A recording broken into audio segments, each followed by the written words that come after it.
त्रिदलं त्रिगुणाकारं त्रिनेत्रं च त्रियायुधं त्रिजन्मपापसंहारम् एकबिल्वं शिवार्पणम् त्रिशाखैः बिल्वपत्रैश्च अच्छिद्रैः कोमलैः शुभैः तव पूजां करिष्यामि एकबिल्वं शिवार्पणम्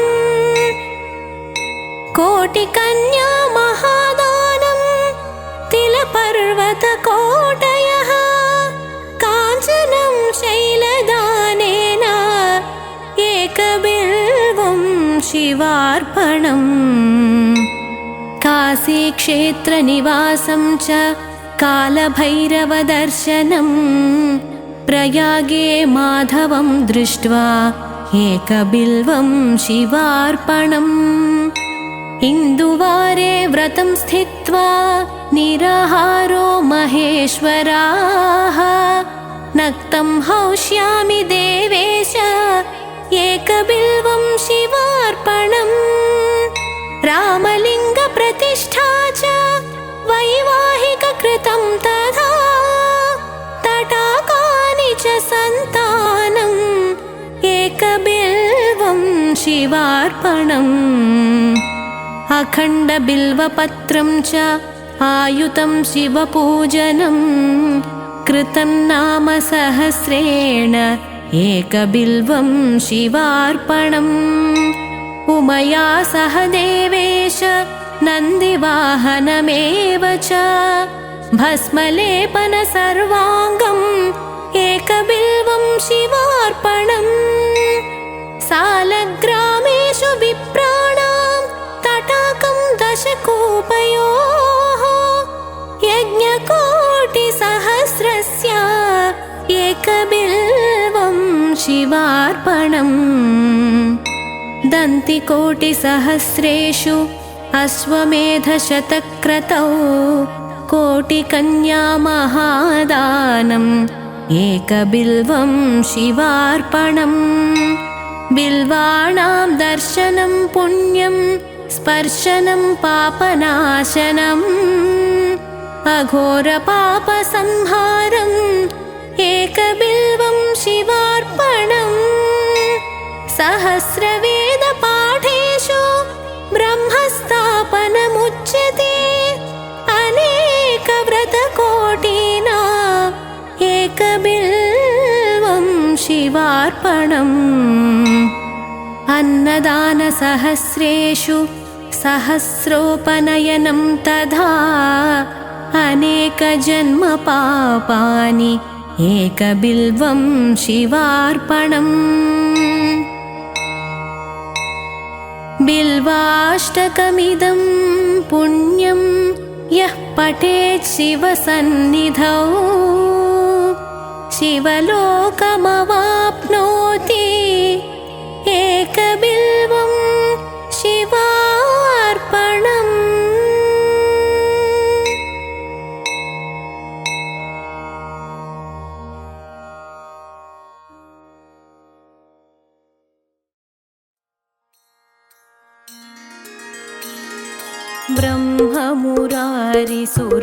ब्रह्ममुरारिसुरार्चितलिङ्गं निर्मलभासितशोभितलिङ्गं जन्मजदुःखविनाशकलिङ्गं तत्प्रणमामि सदा शिवलिङ्गम् देवमुनिप्रवरार्चितलिङ्गं कामदहं करुणाकरलिङ्गं रावणदर्पविनाशनलिङ्गं तत्प्रणमामि सदा शिवलिङ्गम् सर्वसुगन्धसुलेपितलिङ्गं बुद्धिविवर्धनकारणलिङ्गं सिद्धसुरासुरवन्दितलिङ्गं तत्प्रणमामि सदा शिवलिङ्गम्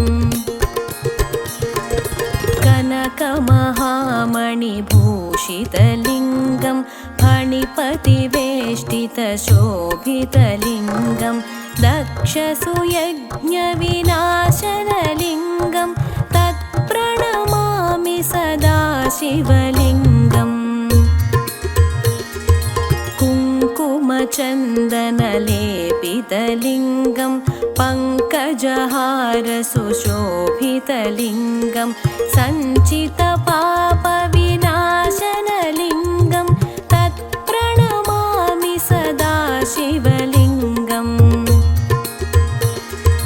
देवगणार्चितसेवितलिङ्गं भावैर्भक्तिभिरेव च लिङ्गं दिनकरकोटिप्रभाकरलिङ्गं तत्प्रणमामि सदा शिवलिङ्गम् अष्टदलोपरिवेष्टितलिङ्गं सर्वसमुद्भवकारणलिङ्गम् अष्टदरिद्रविनाशनलिङ्गं तत्प्रणमामि सदा शिवलिङ्गम् सुरगुरुसुरवरपूजितलिङ्गं सुरवनपुष्पसदार्चितलिङ्गं परमपदं परमात्मकलिङ्गं तत्प्रणमामि सदा शिवलिङ्गं तत्प्रणमामि सदा शिवलिङ्गं तत्प्रणमामि सदा शिवलिङ्गम् लिङ्गाष्टकमिदं पुण्यं यः पठेत् शिवसन्निधौ शिवलोकमवाप्नोति शिवेन सह मोदते।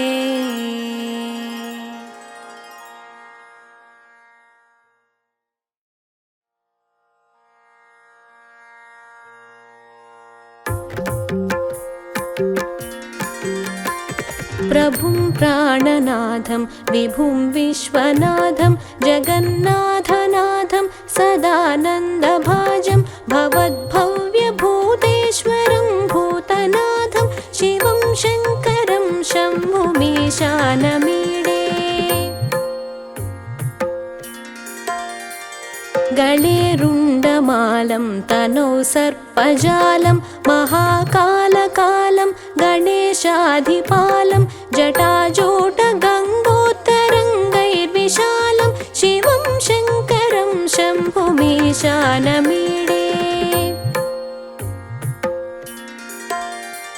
मुदामाकरं मण्डनं मण्डयन्तं महामण्डलं भस्मभूषाधरं तं अनादिं ह्यपारं महामोहमारं शिवं शङ्करं शम्भुमीशानमीडे।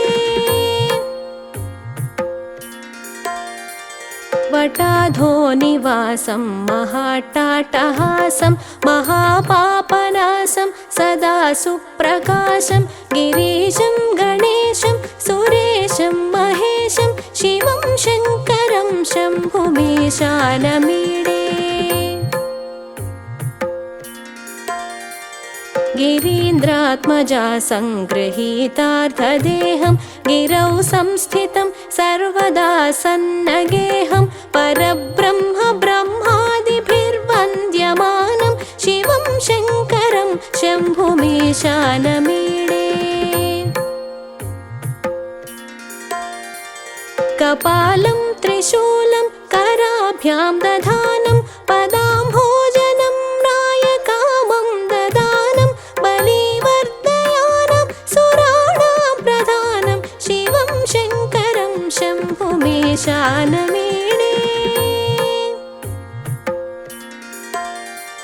शरच्चन्द्रगात्रं गणानन्दपात्रं त्रिनेत्रं पवित्रं धनेशस्य मित्रम् अपर्णाकलत्रं सदा सच्चरित्रं शिवं शङ्करं शम्भुमीशानमीडे।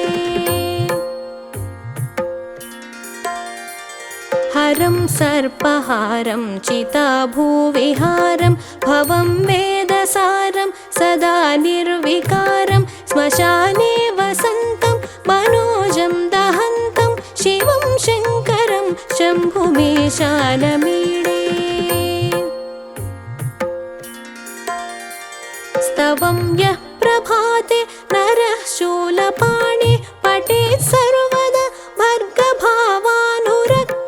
सपुत्रं धनं धान्यमित्रं कळत्रं विचित्रैः समाराध्य मोक्षं प्रयाति विचित्रैः समाराध्य मोक्षं प्रयाति विचित्रैः समाराध्य मोक्षं प्रयाति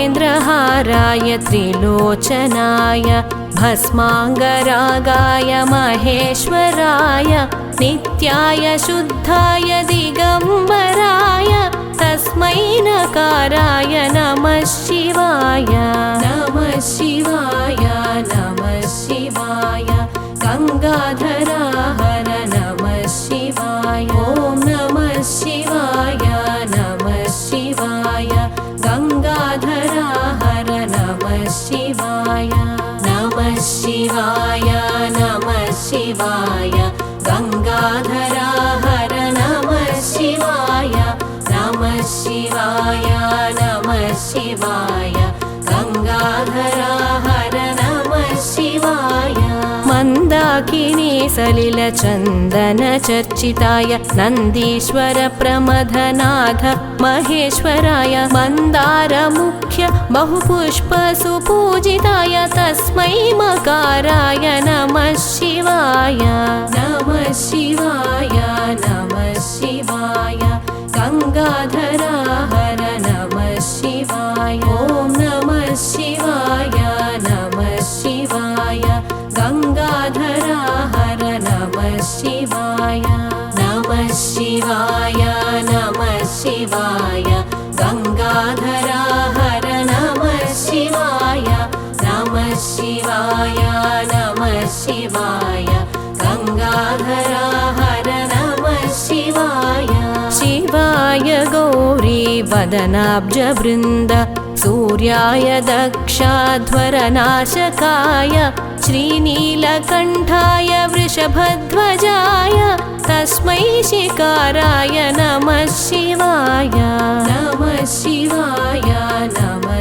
शिवाय गंगाधरा हर नमः शिवाय ॐ नमः शिवाय नमः शिवाय गंगाधरा हर नमः शिवाय नमः शिवाय नमः शिवाय गंगाधरा हर नमः शिवाय नमः शिवाय नमः शिवाय गंगाधरा हर नमः शिवाय वसिष्ठ कुंभोद्भव गौतमार्य मुनीन्द्रदेवार्चितशेखराय चन्द्रार्कवैश्वानरलोचनाय तस्मै वकाराय नमः शिवाय नमः शिवाय नमः शिवाय गंगाधरा हर नमः शिवाय ॐ नमः शिवाय नमः शिवाय गंगाधरा हर नमः शिवाय नमः शिवाय नमः शिवाय गंगाधरा हर नमः शिवाय नमः शिवाय नमः शिवाय गंगाधरा हर नमः शिवाय यज्ञस्वरूपाय जटाधराय पिनाकहस्ताय सनातनाय दिव्याय देवाय दिगंबराय तस्मै यकाराय नमः शिवाय नमः शिवाय नमः शिवाय गंगाधरा हर नमः शिवाय ॐ नमः शिवाय नमः शिवाय गंगाधरा हर नमः शिवाय नमः शिवाय नमः शिवाय गंगाधरा हर नमः शिवाय नमः शिवाय नमः शिवाय गंगाधरा हर नमः शिवाय पञ्चाक्षरमिदं पुण्यं यः पठेत् शिवसन्निधौ शिवलोकमवाप्नोति शिवेन सह मोदते।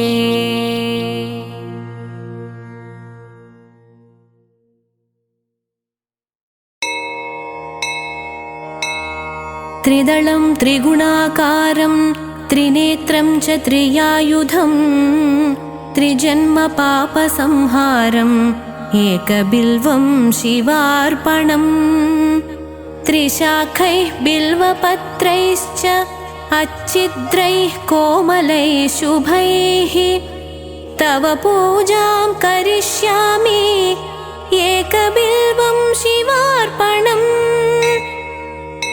कोटिकन्या महादानं तिलपर्वतकोटयः काञ्चनं शैलदानेन एकबिल्वं शिवार्पणम्।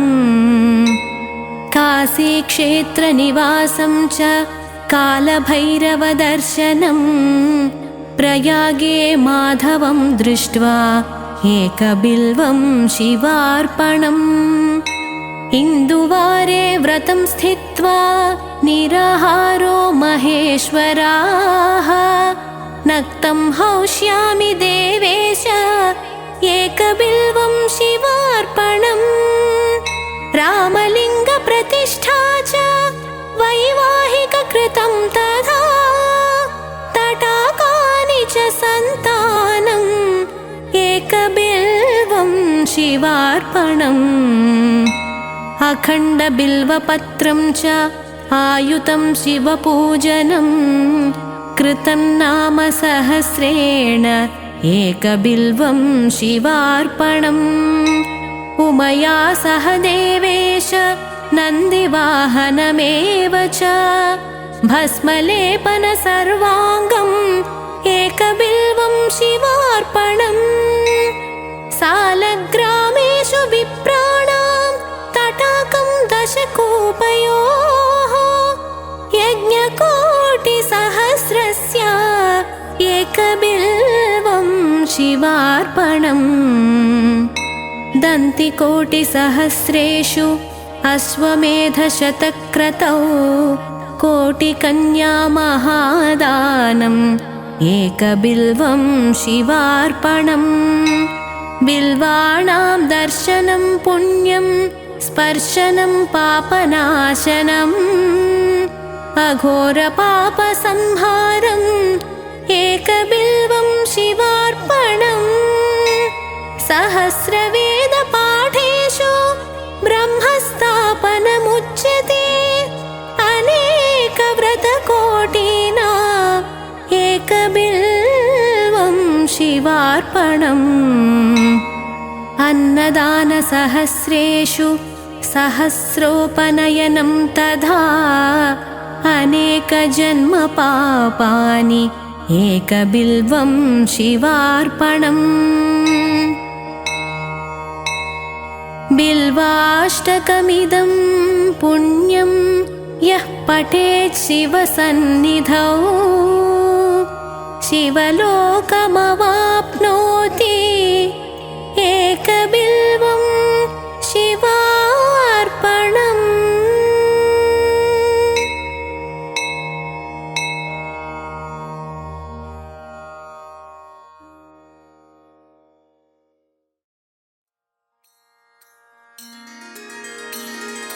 ब्रह्ममुरारिसुरार्चितलिङ्गं निर्मलभासितशोभितलिङ्गं जन्मजदुःखविनाशकलिङ्गं तत्प्रणमामि सदा शिवलिङ्गम्। देवमुनिप्रवरार्चितलिङ्गं कामदहं करुणाकरलिङ्गं रावणदर्पविनाशनलिङ्गं तत्प्रणमामि सदा शिवलिङ्गम्। सर्वसुगन्धसुलेपितलिङ्गं बुद्धिविवर्धनकारणलिङ्गं सिद्धसुरासुरवन्दितलिङ्गं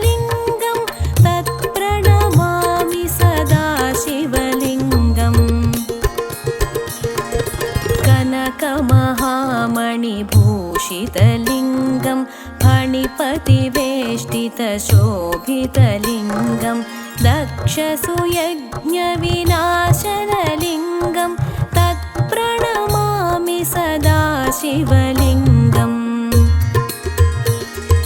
कुङ्कुमचन्दनलेपितलिङ्गं पङ्कजहारसुशोभितलिङ्गं सञ्चितपापविनाशनलिङ्गं तत्प्रणमामि सदा शिवलिङ्गम्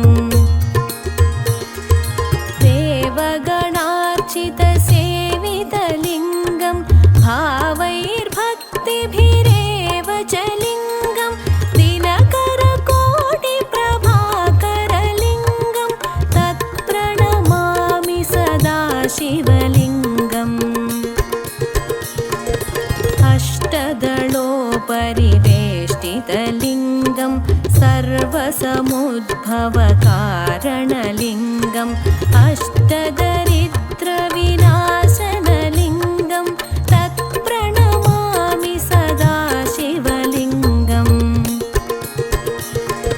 सुरगुरुसुरवरपूजितलिङ्गं सुरवनपुष्पसदार्चितलिङ्गं परमपदं परमात्मकलिङ्गं तत्प्रणमामि सदा शिवलिङ्गं तत्प्रणमामि सदा शिवलिङ्गं तत्प्रणमामि सदा शिवलिङ्गम्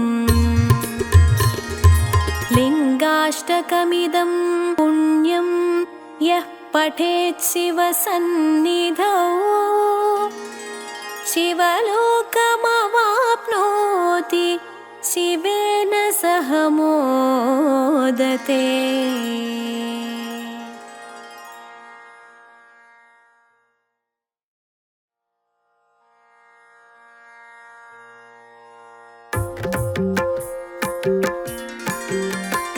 प्रभुं प्राणनाथं विभुं विश्वनाथं जगन्नाथनाथं सदानन्दभाजं भवद्भव्यभूतेश्वरं भूतनाथं शिवं शङ्करं शम्भुमीशानमीडे।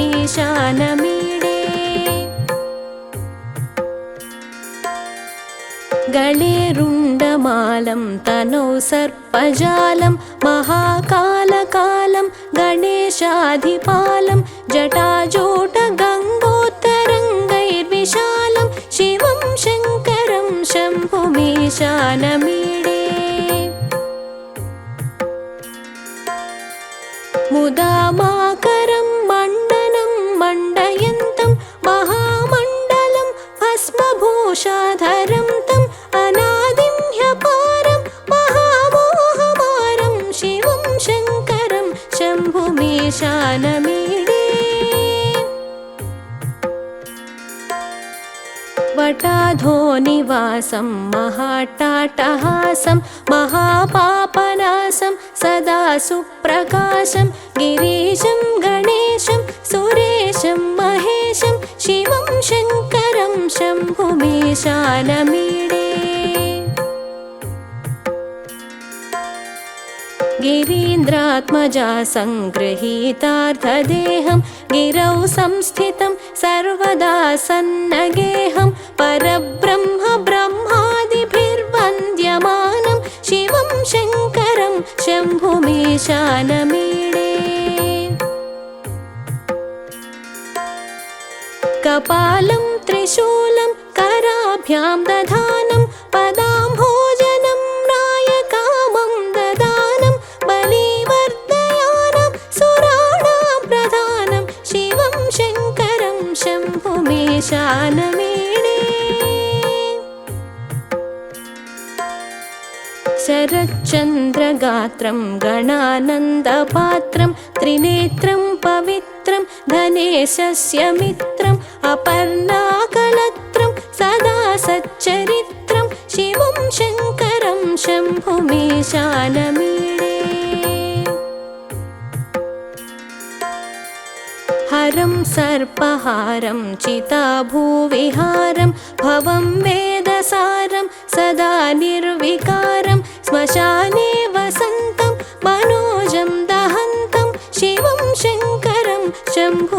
पाशानमीडे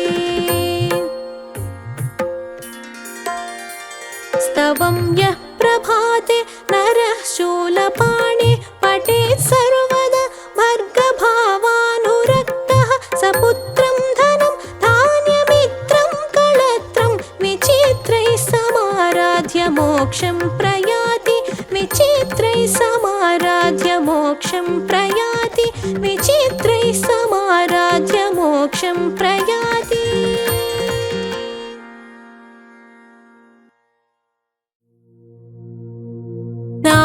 नागेन्द्रहाराय त्रिलोचनाय भस्माङ्गरागाय महेश्वराय नित्याय शुद्धाय दिगम्बराय तस्मै नकाराय नमः शिवाय नमः शिवाय नमः शिवाय गंगाधरा हर नमः शिवाय ॐ नमः शिवाय नमः शिवाय गंगाधरा हर नमः शिवाय नमः शिवाय नमः शिवाय गंगाधरा हर नमः शिवाय नमः शिवाय नमः शिवाय गंगाधरा हर नमः शिवाय मंदाकिनी सलिलचन्दन चर्चिताय नन्दीश्वर प्रमथनाथ महेश्वराय मन्दार मुख्य